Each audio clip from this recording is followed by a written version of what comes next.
Hello welcome to Vaish hobby corner. ಈ video simple recipe pancake. ಸುಮಾರು ಸತಿ try ಮಾಡಿದೆ. ಕೆಲವು ಸತಿ ಸಾಫ್ಟ್ ಆಗ್ತಾಯಿತ್ತು, ಕೆಲವು ಸತಿ ತುಂಬ ಗಟ್ಟಿ ಆಗ್ತಿತ್ತು. ಸೊ ಈ ಟೈಮ್ ಪರ್ಫೆಕ್ಟಾಗಿ ಬಂದಿದೆ. ಸೊ ಈಗ ರೆಸಿಪಿ ಶೇರ್ ಮಾಡ್ತಾಯಿದ್ದೀನಿ. ಬಾಳೆಹಣ್ಣು, ಸೊ ಏಲಕ್ಕಿ ಬಾಳೆಹಣ್ಣು ಏನು ತುಂಬ ಹಣ್ಣಾಗಿರುತ್ತೆ, ಅದಕ್ಕೆ ಅರೌಂಡ್ ಒಂದು ಅರ್ಧ ಗ್ಲಾಸಷ್ಟು ಹಾಲು ಹಾಕಿ ಮಿಕ್ಸಿ ಮಾಡ್ಕೊಂಡಿದ್ದೀನಿ. ರುಬ್ಕೊಂಡಾಗ ನಿಮಗೆ ಬೇಕಾದಂಗೆ ನೋಡ್ತಾ ಹಾಲು ಹಾಕ್ಕೊಂಡು ರುಬ್ಕೋಬೋದು.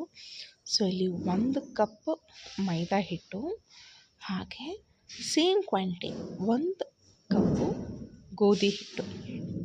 ಸೊ ನಾನು ಅರೌಂಡ್ 5 ಜನಕ್ಕೆ 1 ಅಥವಾ 2 ಬರೋ ಥರ ಮಾಡ್ತಾಯಿದ್ದೀನಿ. ಸೊ ಅಷ್ಟೇ, 1 ಕಪ್. ಸ್ವಲ್ಪ 1 ಸ್ಪೂನಷ್ಟು ಬೇಕಿಂಗ್ ಪೌಡರ್, ಹಾಗೆ ಒಂದು ಅರ್ಧ ಸ್ಪೂನಷ್ಟು baking soda. So next powdered sugar. So ನೀವು ಫ್ರೀಕ್ವೆಂಟಾಗಿ ಮಾಡ್ಕೊತೀನಿ ಅಂದರೆ ಸಕ್ಕರೆ ಪುಡಿ ಮಾಡ್ಕೊಂಡು ಇಟ್ಕೋಬೋದು, ಅದನ್ನೇ ಹಾಕ್ಕೋಬೋದು. ಸೊ ನಾನು ಇಲ್ಲಿ 3/4 ಕಪ್ಪಿಂದ 1 ಕಪ್ಪಷ್ಟು ಹಾಕ್ತಾಯಿದ್ದೀನಿ. ಸೊ ಸ್ವೀಟ್ನೆಸ್ ಮೇಲೆ ಡಿಪೆಂಡ್. ನಿಮಗೆ ಮಕ್ಕಳ ಸಲುವಾಗಿ ಮಾಡ್ತಾಯಿದ್ದೀನಿ ಅಂದರೆ 1 ಕಪ್ ಶುಗರ್ ಹಾಕ್ಕೊಂಡು ಮಾಡ್ಬೋದು. ಜೊತೆಗೆ ಫ್ಲೇವರ್ಗೆ ಒಂದು ಸ್ವಲ್ಪ ವೆನಿಲಾ ಎಸೆನ್ಸ್, 1 ಸ್ಪೂನಷ್ಟು ಹನಿ, ಜೇನುತುಪ್ಪ. ಜೊತೆಗೆ ನೆಕ್ಸ್ಟ್ ನಾವು ಏನು ಪ್ಯೂರಿ ಮಾಡಿ ಇಟ್ಕೊಂಡಿದ್ವಿ ಅದನ್ನು ತೊಗೋತಾ ಇದ್ದೀನಿ. ನಾನಿಲ್ಲಿ 1 ದೊಡ್ಡ ಗ್ಲಾಸ್, ನಾರ್ಮಲ್ ಕಾಫಿ ಗ್ಲಾಸ್ ಏನು ಬರುತ್ತೆ ಯೂಶ್ವಲಾಗಿ ಮೀಡಿಯಮ್ ಸೈಜು, ಸೊ ಆ ಮೀಡಿಯಮ್ ಸೈಜ್ ಕಾಫಿ ಗ್ಲಾಸಲ್ಲಿ 2 ಗ್ಲಾಸಷ್ಟು ಹಾಲು ಹಾಕಿದ್ದೀನಿ. ಹಾಗೆ ನೋಡ್ತಾ ಕಲಿಸ್ಕೊಂಡು ಹೋಗ್ಬೋದು. ಸ್ವಲ್ಪ ಹಾಲಿನ ಪುಡಿನೂ ಹಾಕಿದ್ದೀನಿ ಟೇಸ್ಟ್ಗೆ. ನೆಕ್ಸ್ಟ್ ಅರೌಂಡ್ ನಿಮಗೆ ಕಲಿಸ್ತಾ ಗೊತ್ತಾಗುತ್ತೆ ಚೆನ್ನಾಗಿ ಆ ಕನ್ಸಿಸ್ಟೆನ್ಸಿ ಹೆಂಗಿರಬೇಕು ಅಂತ.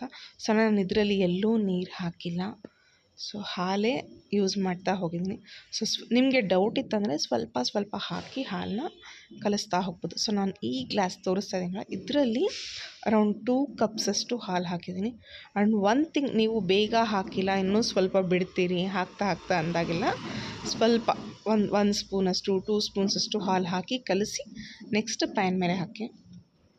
ಸೊ ನೆಕ್ಸ್ಟ್ ನಾನ್ ಸ್ಟಿಕ್ ಪ್ಯಾನ್ಗೆ ಬಟರ್ ಗ್ರೀಸಿಂಗ್ ಏನು ಮಾಡ್ತೀವಿ ಅದನ್ನು ಮಾಡಿಬಿಟ್ಟು, ಒನ್ ಥಿಂಗ್, ಚೆನ್ನಾಗಿ ಬಿಸಿ ಮಾಡಿ, ಹೈ ಫ್ಲೇಮಲ್ಲಿ ಬಿಸಿ ಮಾಡಿ, ನೆಕ್ಸ್ಟ್ ಇಮಿಡಿಯೇಟಾಗಿ ಮೀಡಿಯಮ್ ಫ್ಲೇಮಲ್ಲಿಟ್ಟು ಅಥವಾ ಲೋ ಫ್ಲೇಮಲ್ಲಿಟ್ಟು ಕುಕ್ ಮಾಡಿದರೆ ಒಳ್ಳೆ ಕಲರ್ ಬರುತ್ತೆ ಇದು. ಸೊ ನಿಮ್ಮದೇನು ಈ ಬ್ಯಾಟರ್ ರೆಡಿ ಮಾಡಿ ಇಟ್ಕೊಂಡಿರ್ತೀರ, ಸೊ ನೀವು ನೀರು ಆ ಕನ್ಸಿಸ್ಟೆನ್ಸಿ ಬಂದಾಗ ಇನ್ನೂ ಸ್ವಲ್ಪ ನಾನು ಹಾಲಾಕಿ ಕಲಸಿದ್ದೆ. ಸೊ ಆವಾಗ ಇಷ್ಟು ಸಾಫ್ಟ್ ಸ್ಪಾಂಜಿ ಪ್ಯಾನ್ ಕೇಕ್ಸ್ ಥರ ರೆಡಿ ಆಯಿತು. ಸೊ ಇಫ್ ಯು ಲೈಕ್, ನೀವು ಕೊಕೋ ಪೌಡರ್ ಹಾಕಿನೂ ಟ್ರೈ ಮಾಡಬಹುದು. ಸೊ ನೆಕ್ಸ್ಟ್ ನಾನು ಗಾರ್ನಿಷಿಂಗಿಗೆ ಇದನ್ನೆಲ್ಲ ಯೂಸ್ ಮಾಡ್ತಾಯಿದ್ದೀನಿ. ಚಾಕೋ ಸ್ಪ್ರೆಡ್, ನೀವು ಮನೆಯಲ್ಲೇ ಮಾಡಿರೋ ಚಾಕೋ ಸ್ಪ್ರೆಡ್ ಆದ್ರೂ ಯೂಸ್ ಮಾಡಬಹುದು, ಅಥವಾ ಪೀನಟ್ ಬಟರ್ ಯೂಸ್ ಮಾಡಬಹುದು. ಸೊ ನೆಕ್ಸ್ಟ್ ಬಾಳೆಹಣ್ಣು, ಜೇನುತುಪ್ಪನೂ ಮೇಲೆ ಹಾಕಿ ಗಾರ್ನಿಷ್ ಮಾಡ್ಬೋದು. ಸೊ ಸಿನ್ಸ್ ಮೈ ಕಿಡ್ಸ್ ಲೈಕ್ ಚಾಕೋ ಸಿರಪ್, ನಾನಿಲ್ಲಿ ಚಾಕೋ ಸಿರಪ್ ಯೂಸ್ ಮಾಡಿ ತಿನ್ನಿಸ್ತಾ ಇದ್ದೀನಿ. ಸೊ ಅರೌಂಡ್ ಈ ಥರ ನಾನು ಕಲಿಸಿದ್ನಲ್ಲ, ಒಂದು 2 ಬೌಲ್ಸಷ್ಟು ಹಿಟ್ಟಿಗೆ ಈ ಸೈಜಲ್ಲಿ ನಮಗೆ ಅರೌಂಡ್ 6 to 7 ಪ್ಯಾನ್ ಕೇಕ್ಸ್ ಆಗುತ್ತೆ. ಈ ವಿಡಿಯೋ ಎಲ್ಲರಿಗೂ ಇಷ್ಟ ಆಯಿತು ಅಂತ ಅನ್ಕೋತೀನಿ. ಎಸ್ಪೆಷಲಿ ಚಿಕ್ಕ ಮಕ್ಕಳಿರುವಂಥ ಮನೇಲಿ ಯಾರಾದರೂ ಫ್ರೀಕ್ವೆಂಟಾಗಿ ಕೇಕ್ ಬೇಕು ಅದಿದು ಅಂತಾರೋ ಅಂಥ ತಾಯಂದ್ರೆ ಯಾರಾದರೂ ಗೊತ್ತಿದ್ದರೆ ಡೆಫಿನೆಟಾಗಿ ವಿಡಿಯೋನ ಶೇರ್ ಮಾಡಿ. I hope you all like this video. ಈ ವಿಡಿಯೋ ಇಷ್ಟ ಆದರೆ ಲೈಕ್ ಮಾಡಿ, ಶೇರ್ ಮಾಡಿ, ಹಾಗೆ ಚಾನಲ್ಗೆ ಸಬ್ಸ್ಕ್ರೈಬ್ ಮಾಡಿ for some more interesting videos. Thank you.